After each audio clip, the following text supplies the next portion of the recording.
Bonjour, moi c'est Youssef. Je suis diagnostiqué d'un cancer de la prostate depuis 5 ans et je voudrais vraiment que vous soyez attentifs à mon histoire. Lorsque l'on regarde les chiffres à travers le monde, il est évident que nous ne sommes pas seuls face au cancer de la prostate. Nous ne le sommes vraiment pas. Il y a plus d'1 million de patients atteints de cette maladie. Heureusement, la science a évolué. Le dépistage et le diagnostic sont des outils efficaces pour les médecins. Et il existe de nombreuses options de traitement. L'espoir est réel. Il est cependant important d'être renseigné, conscient et bien éduqué sur le sujet. Ce message est pour vous les hommes. Dès que vous avez 50 ans, ou même avant, à l'âge de 40 ans, si votre père, votre frère ou votre oncle l'ont déjà eu, ou encore si vous vous réveillez souvent la nuit pour aller aux toilettes, vous êtes susceptible de l'avoir aussi, et il devient alors impératif de rendre visite à votre médecin. La prostate est un organe propre aux hommes, car elle fournit une partie du liquide contenu dans le sperme pour donner naissance au bébé. Elle est de la taille d'une noix, se situe en dessous de la vessie, derrière les testicules, et elle grossit au fur et à mesure que l'on vieillit. Parce qu'elle grossit, elle peut restreindre le flux urinaire entre la vessie et l'urètre, tube par lequel nous évacuons l'urine, ce qui fait que les hommes atteints pourraient se plaindre d'hésitation, de flux restreint ou de vidange incomplète de la vessie. Cependant, la plupart des hommes atteints ne présentent aucun symptôme. Mais contrairement à l'hypertrophie bénigne de la prostate, la situation peut s'aggraver rapidement et la prostate peut devenir le site de développement d'un cancer, indiqué par des taux sanguins de PSA élevés.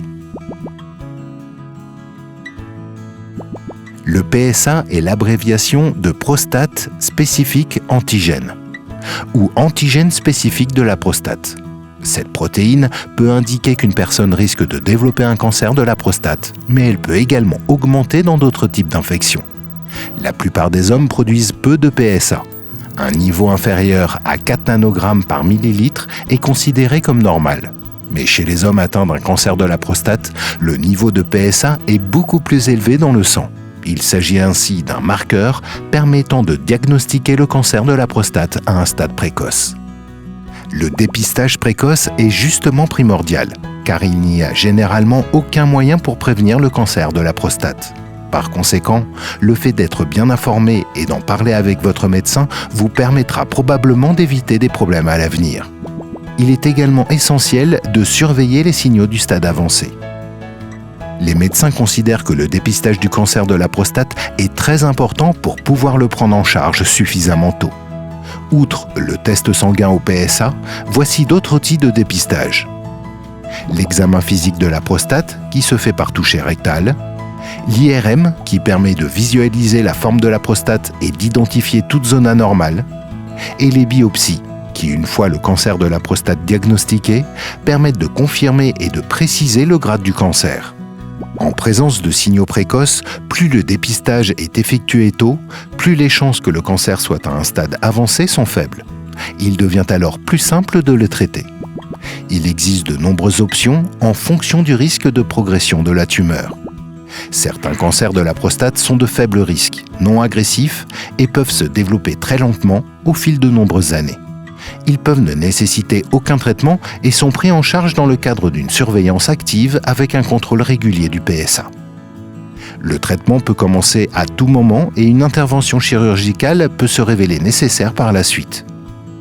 Lorsque le risque de progression de la tumeur est élevé, les médecins et leurs patients peuvent envisager de nombreuses options de traitement. Le traitement par radiothérapie et la chirurgie qui vont tuer les cellules cancéreuses. La radiothérapie peut le faire à l'aide de grains à l'intérieur de la prostate ou par un faisceau de radiation provenant de l'extérieur de la prostate. L'hormonothérapie par injection est utilisée surtout pour supprimer la production de testostérone, facteur stimulant de la croissance des cellules cancéreuses. Et pour certains patients, lorsque la maladie se propage en dehors de la prostate, la chimiothérapie est également envisagée. Enfin, lorsque le cancer de la prostate est détecté tôt, et traités de manière adéquate, la plupart des patients ont une espérance de vie normale. Il est important que les médecins soient en mesure d'identifier le cancer de la prostate à un stade précoce et de proposer rapidement le traitement approprié afin d'éviter les effets à long terme suite à sa propagation en dehors de la prostate. S'il vous plaît, faites votre part. Quand autour de vous, des membres de votre famille et des amis détectent des signaux, et ce, dès l'âge de 40 ans, parlez-leur et guidez-les pour qu'ils consultent leur médecin. Les signaux du stade précoce sont faciles à repérer.